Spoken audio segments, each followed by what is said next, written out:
Hello friends, Radhe Radhe. Shri Ramcharitmanas पाठ की बहुत सुंदर चौपाई अर्थ के साथ में वर्णन है। बहुत सुंदर वर्णन है। कहते ध्रुव के पिता उत्तानपाद थे, राजा उत्तानपाद थे। तो राजा उत्तानपाद के दो रानियां थीं, सुरुचि और सुनीति। दोनों को एक एक बेटा था। सुरुचि के भी एक बेटा था और सुनीति के भी एक बेटा था। तो जो सुरुचि थी उनका बेटे का नाम था उत्तम और सुनीति के बेटे का नाम था ध्रुव।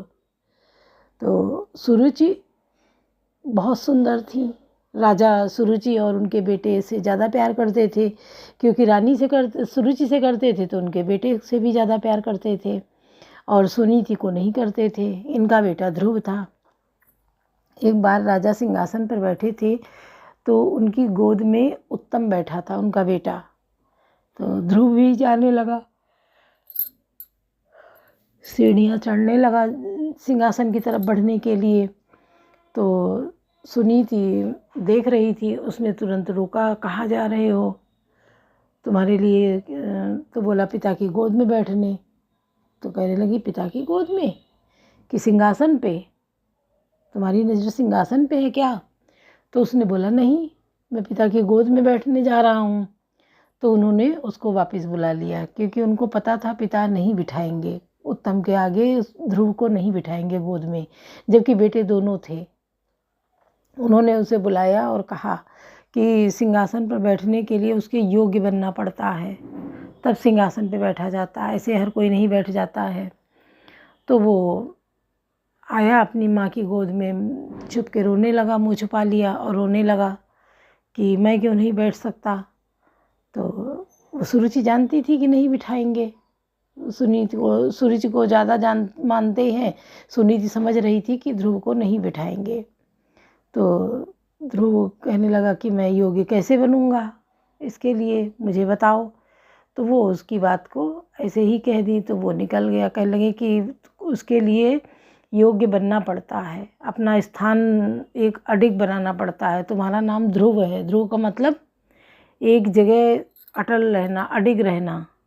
तो ध्रुव जो थे वो खोज में जंगल की तरफ चले गए भागते, जबकि अवस्था केवल 5 साल की थी।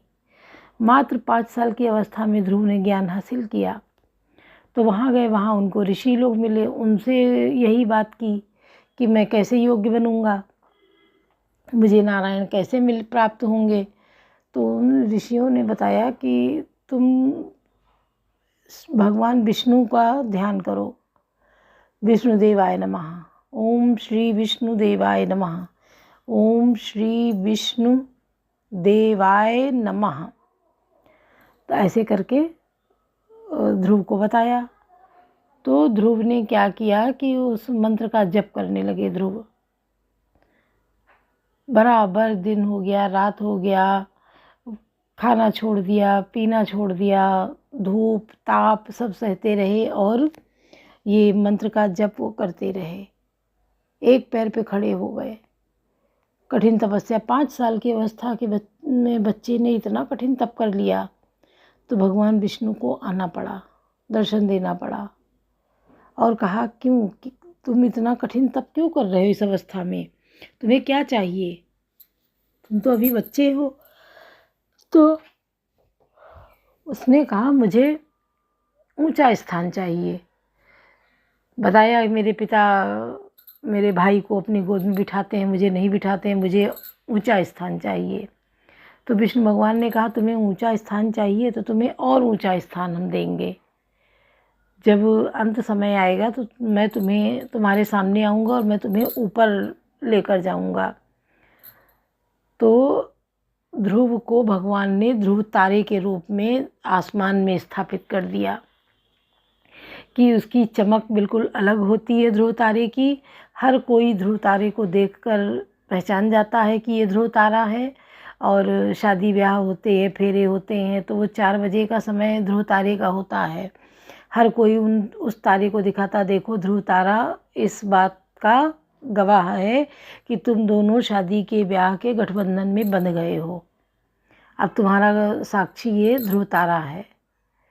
तो ध्रुव तारा का मतलब अडिग, एक बात पे अटल रहना। ये सिखाता है। तो इतने छोटे बच्चे ने इतनी बड़ी तपस्या करके, प्रतिज्ञा करके अपनी स्थान को इतने ऊंचे बना लिया। और हम बड़े लोग कहते हैं कि क्या हमारे लिए हमारे माँ बाप कुछ नहीं छोड़ गए, हमारे माँ बाप ने हमारे लिए क्या किया, ये हम।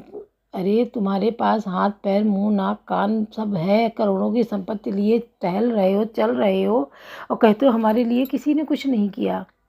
खुद करो, खुद करो, इतनी क्षमता अपने अंदर पैदा करो कि खुद में अपना स्थान बना लो और खड़े हो जाओ उस जगह पे।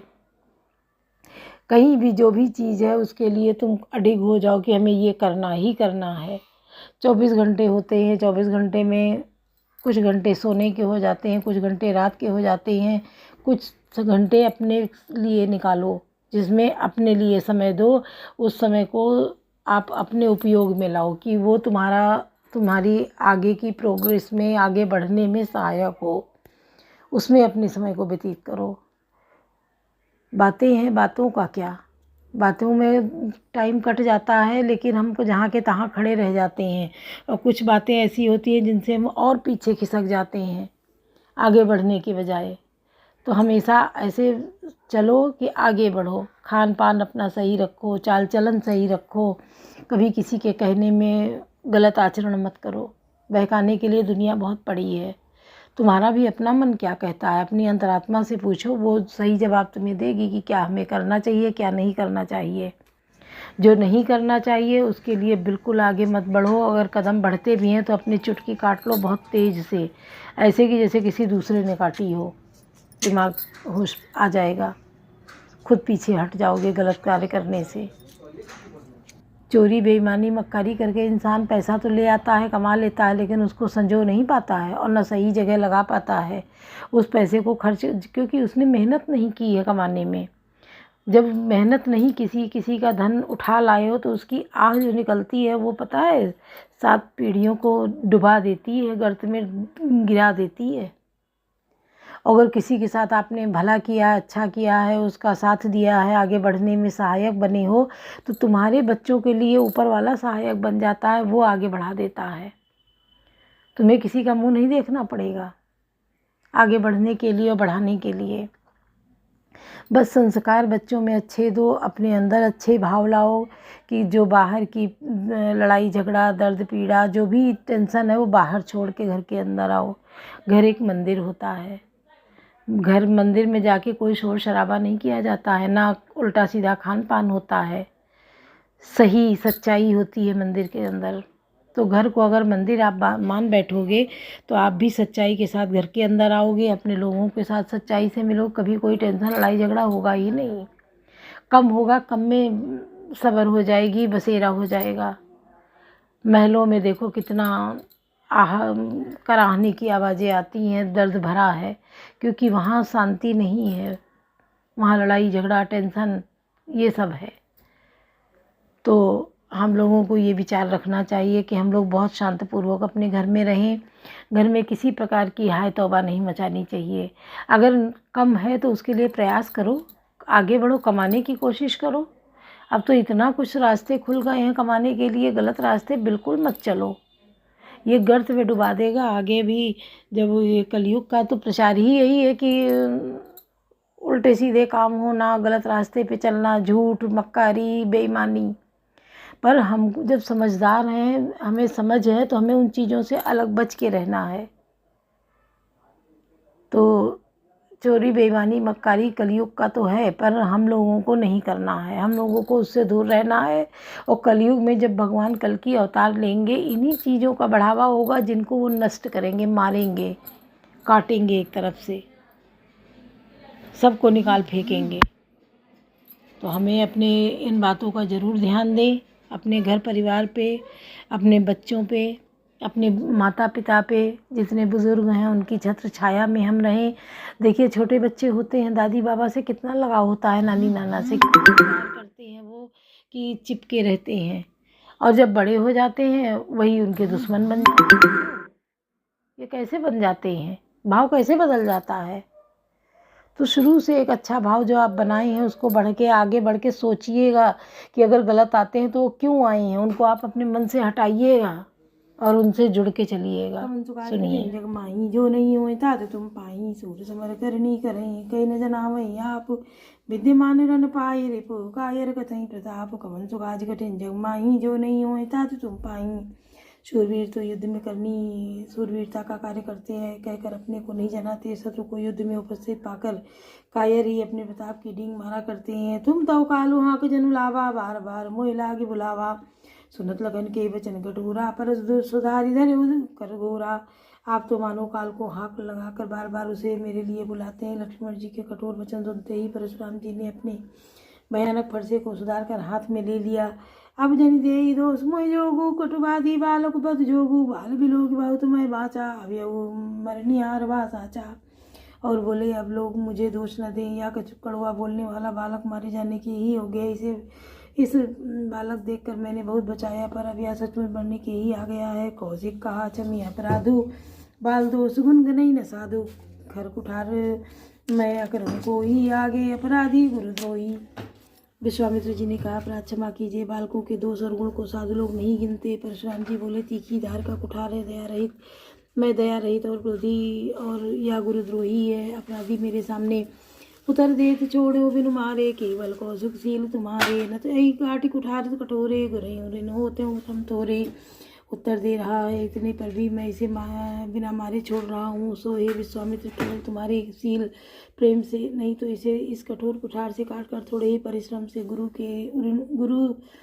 से उऋण हो जाता। कवन सुकाज कठिन जग माही जो नहीं हो तात तुम पाही गादि सूद कह दया से मुनि हरि अरई सूझ अय मैं छाण न ऊख मैं अजौ न बूझ अबूझ कवन सुकाज कठिन जग माही जो नहीं हुई तात तुम पाई। विश्वामित्र जी के हृदय में हंस कर कहा मुनि को हरा ही हरा सूझ रहा है, अर्थात सर्वत्र विजयी होने के कारण ये श्री राम लक्ष्मण को भी साधारण क्षत्रिय ही समझ रहे हैं, किंतु यह लोहमयी केवल फौलाद की बनी हुई खांडा खडग है, ऊख की रस की खांड नहीं है जो मुंह में लेते ही गल जाए। खेद है मुनि अब भी बेसमझ बने हुए हैं, इनके प्रभाव को नहीं समझ रहे हैं।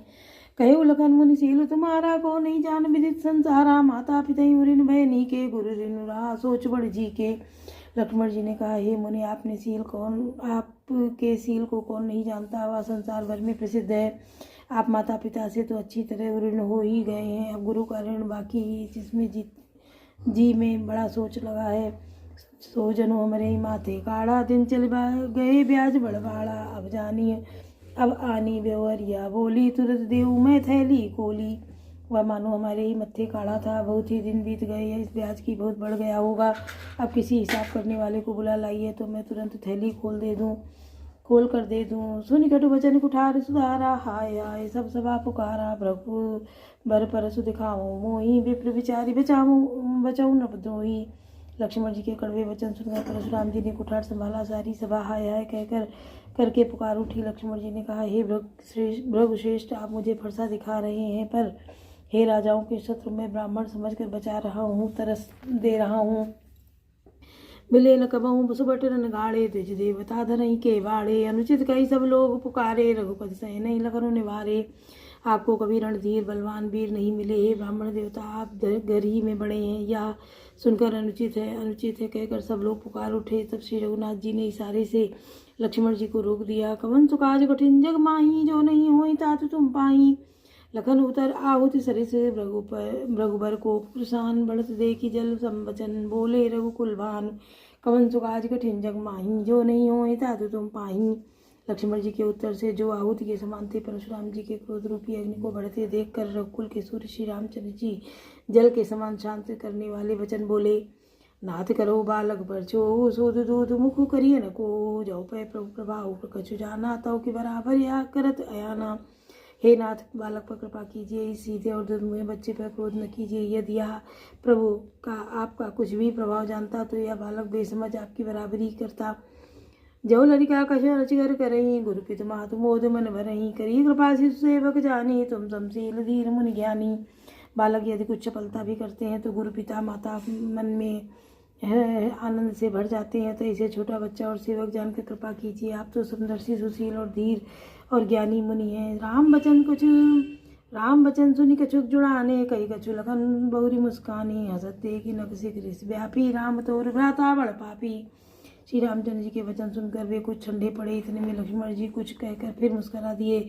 उनको हंसते देखकर परशुराम जी के नख से शिखा तक सारे शरीर में क्रोध छा गया। उन्होंने कहा, हे राम, तेरा भाई बड़ा पापी है। गौर शरीर श्याम मन माही, कालकूट मुख पै मुख नाही, सहज टेढ़ अनुहरई न तोई, नीच मीच सम देख न मोही।